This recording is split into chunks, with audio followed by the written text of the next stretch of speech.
नंदिनी के साथ हुआ बड़ा हादसा। करण कुलकर्णी ने खेल दिया बड़ा खेल। करण कुलकर्णी जो कि शालिनी और परशुराम को तो हरा नहीं पा रहा, इसलिए अब उसने नंदिनी को निशाना बनाया है। उसे पता है कि वह नंदिनी ही है जो कि करण कुलकर्णी के खिलाफ केस लड़ सकती है, क्योंकि उसके अलावा और कोई भी एडवोकेट करण कुलकर्णी के सामने खड़ा होने के लायक नहीं है। करण कुलकर्णी यूं ही नोटों की गड्डी उसके मुंह पे फेंकेगा और वो बिक जाएगा। ये तो नंदिनी है जो कि शालिनी की बहन है, इसीलिए शालिनी का साथ दे रही है। और इसी बात का फायदा उठाकर शालिनी ने मेरे बेटे को जेल की सलाखों के पीछे डलवा दिया है। लेकिन अब मैं छोड़ूंगा नहीं, अगली हियरिंग से पहले नंदिनी को उठा लूंगा। और उसके बाद करण कुलकर्णी ने वास्तविक तौर पे कुछ ऐसा किया जो जानकर आप भी दंग रह जाओगे। तो आखिर ये पूरी कहानी क्या है, आइए जानते हैं आज की इस वीडियो में। तो बिना किसी वक्त गवाए चलिए मिस्टर एंड मिसेस परशुराम की लेटेस्ट वीडियो को शुरू करते हैं। कहानी की शुरुआत में हम देखते हैं कि मल्हार दीक्षित नंदिनी के साइड में एक न्यूज़पेपर का बंडल फेंकता है और नंदिनी से कह रहा होता है कि नंदिनी, तुम्हारी जैसी बेटी किसी को होना तो उसे दुश्मनों की जरूरत ही नहीं। तुमने पूरे परिवार का नाम मिट्टी में मिला दिया है। तुमने हम सभी लोगों की नाक कटवा दी। नाक। नंदिनी कहती कि मैंने आपकी नाक नहीं कटवाई, बल्कि आपने ही अपनी नाक अपने हाथों से काटी है। आप ऐसे गैर कानूनी काम करते ही क्यों है जिससे कि देश का और देश के लोगों का बुरा हो, वो भी चंद पैसों के लिए। अरे आप जैसे लोगों पर तो थू है थू।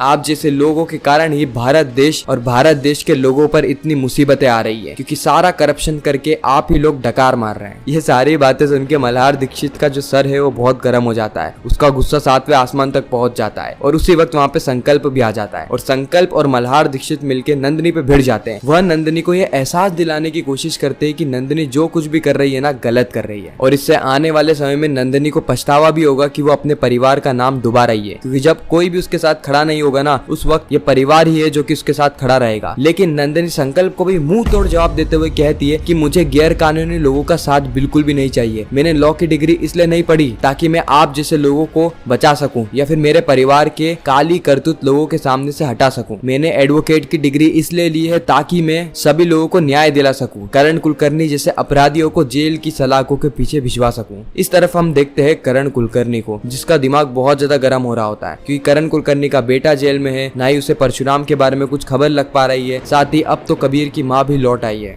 और आराध्या नाम की सरदर्द तो वैसे ही उसके घर में बैठी हुई है। ये सारी चीजों से करण कुलकर्णी बहुत ज्यादा परेशान होता है। इसलिए वह कहता है कि अब सीधी उंगली से घी नहीं निकलने वाला, इसलिए उंगली को टेढ़ा करना ही पड़ेगा। चलो उठा लेते हैं नंदिनी को, कर देते हैं नंदिनी का काम तमाम। यहाँ पर मारने की बात नहीं हो रही है, बल्कि काम तमाम का सीधा अर्थ है कि नंदिनी को इस केस से दूर कर दिया जाए, क्योंकि अब करण कुलकर्णी कुछ और गैर कानूनी काम नहीं करना चाहता, क्योंकि उसके बेटे के गैर कानूनी काम से वो बहुत बुरी तरीके से फंस चुका है। उसकी नाम, उसकी रेपुटेशन, सारी चीजें दाव पे लगी है। यहाँ तक कि जो इन्वेस्टर्स ने उसकी कंपनी में पैसा लगाया था, वह इन्वेस्टर्स भी अब कहीं ना कहीं करण कुलकर्णी के खिलाफ हो चुके हैं। करण कुलकर्णी इस वक्त तक परशुराम उर्फ शिव प्रसाद देशमुख के ऊपर गुंडे भी लगवा देता है, ताकि उसे शिव प्रसाद देशमुख की खबर लग पाए कि आखिर ये व्यक्ति है कौन। करण कुलकर्णी को शक तो हो गया है कि ये कोई कॉमन मैन नहीं है, ये जरूर अपने अंदर कुछ गहरे राज छुपाए बैठा है। तो यही कहानी हमें आने वाले एपिसोड्स में देखने को मिलने वाली है। साथ ही अगर आपको नहीं पता कि चिंटू खुद ही परशुराम का राज शालिनी को बताने वाला है, तो आपको यह वीडियो जरूर देखनी चाहिए। इस वीडियो पे क्लिक कीजिए और हमारे चैनल को सब्सक्राइब कीजिए। मैं मिलता हूँ नेक्स्ट वीडियो पे, जब तक के लिए गुड बाय।